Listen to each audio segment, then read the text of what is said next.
हमारा ब्रह्मांड रहस्यों से भरा हुआ है और हम जितनी कोशिश करते हैं इसके रहस्य सुलझाने की, हम उतना ही उसमें उलझ कर रह जाते हैं।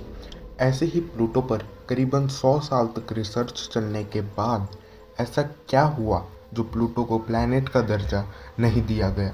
आज इसी रहस्य से पर्दाफाश करेंगे। तो चलिए चलते हैं करीबन 150 साल पीछे, यानी सन 1900 में। 20वीं सदी के शुरुआती दौर में पर्सिवल लोवेल ने अपनी मैथमेटिक कैलकुलेशन से ये पता लगाया कि कोई प्लैनेटरी बॉडी यूरेनस पर ग्रेविटेशनल पुल की वजह से वॉबल्स क्रिएट कर रहा है। तो वॉबल्स मतलब कि होता है हलचल। तो उन्होंने इस प्लैनेटरी बॉडी को रिसर्च करने की ठान ली और इस रिसर्च का नाम प्लैनेट एक्स रखा। किंतु 10 वर्ष के भारी परिश्रम के बाद भी उन्हें कोई सफलता ना मिली और किसी कारणवश उन्हें ये रिसर्च को बंद करना पड़ा। किंतु 1929 में इस रिसर्च को फिर से शुरू किया गया और उसका जिम्मा क्लाइड टॉमबर्ग को सौंप दिया गया। लोवेल की कैलकुलेशन यूज़ करने के करीबन 1 साल की कड़ी परिश्रम के बाद फ्लैगस्टाफ एरिजोना की लोवेल ऑब्जर्वेटरी में क्लाइड टॉमबर्ग ने ब्लिंड माइक्रोस्कोप की मदद से 18 फरवरी 1930 में प्लूटो की खोज की। काफ़ी एस्ट्रोनॉमर्स की सहमति के बाद ही 13 मार्च सन 1930 को लोवेल के जन्मदिन पर प्लूटो को पब्लिकली अनाउंस किया गया और 9th प्लैनेट घोषित कर दिया गया। किंतु अभी भी प्लूटो को किसी ने पूरी तरह नहीं जाना था। साइंटिस्ट का ये मानना था कि प्लूटो का मास अर्थ के बराबर होगा, इसका साइज़ मर्क्यूरी जितना बड़ा होगा और ये अपनी ऑर्बिट को पूरा करने के लिए 10 से भी ज़्यादा हज़ार साल लगाता होगा। लेकिन जैसे जैसे इस पर रिसर्च बढ़ने लगी, उनके अनुमान गलत होते साबित हुए और ये पता लगा कि जहाँ सब प्लैनेट्स की ऑर्बिट सर्कुलर है, वहीं प्लूटो की ऑर्बिट अंडाकार शेप की है। ये काफ़ी चौंका देने वाली बात थी जो साइंटिस्ट को पता लगी।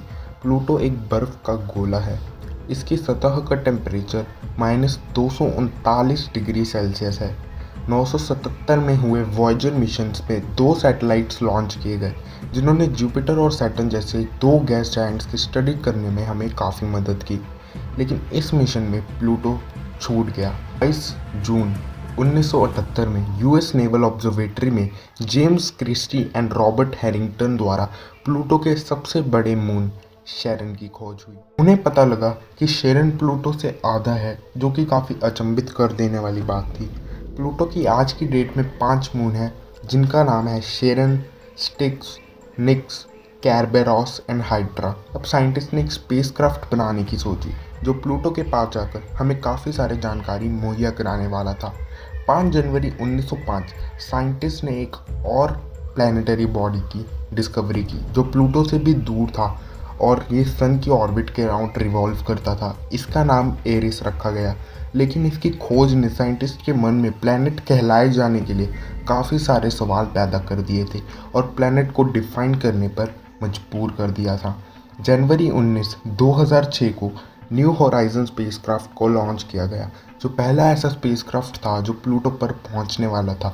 न्यू होराइजन स्पेसक्राफ्ट प्लूटो तक 14 जुलाई 2015 को पहुंचने वाला था। इस स्पेसक्राफ्ट को 30 से 50 AU पार करना था। AU का मतलब एस्ट्रोनॉमिकल यूनिट होता है। जैसे हम दूरी को मापने के लिए किलोमीटर तथा मीटर का प्रयोग करते हैं, उसी तरह साइंटिस्ट AU का इस्तेमाल करते हैं।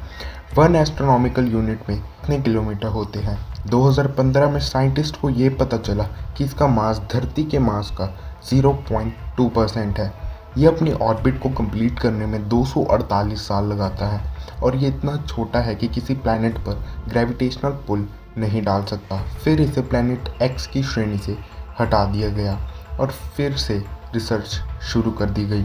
अगस्त 14, 2006 को इंटरनेशनल एस्ट्रोनॉमिकल यूनियन ने अपने 26वें एनुअल फंक्शन पे प्लैनेट होने के कुछ नियम रखे, जैसे कि प्लैनेट को सन के अराउंड रिवॉल्व करना ही पड़ेगा, ये कंपलसरी है, और उसके साथ ही इनमें इतना मास होना चाहिए कि अपने आप को लगभग गोल शेप में बनाए रखें। तो प्लूटो तो इन दोनों बातों को फॉलो करता था, लेकिन आखिरी रूल जो साइंटिस्ट ने बनाया था कि किसी भी प्लैनेट को अपनी ऑर्बिट को क्लीन करना पड़ेगा।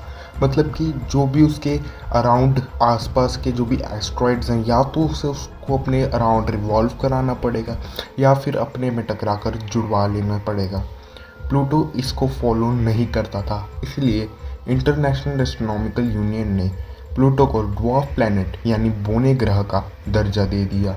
इसके बाद काफ़ी ड्वार्फ प्लैनेट की खोज हुई और अब भी इन पर रिसर्च चल रही है। साइंटिस्ट को ऐसे और 4 ड्वार्फ प्लैनेट मिले हैं जो कि सन के अराउंड रिवॉल्व करते हैं। उम्मीद है दोस्तों आपको ये प्लूटो पर केस स्टडी पसंद आई हो। Don't forget to subscribe this channel. आपको और भी काफ़ी सारी जानकारी इस चैनल पर मिलने वाली है और मेरे को अगर आपके मन में कोई आइडिया है तो प्लीज़ कमेंट करना, अगली वीडियो में उसी पर बना दूंगा। Thank you guys for watching this video. Good bye.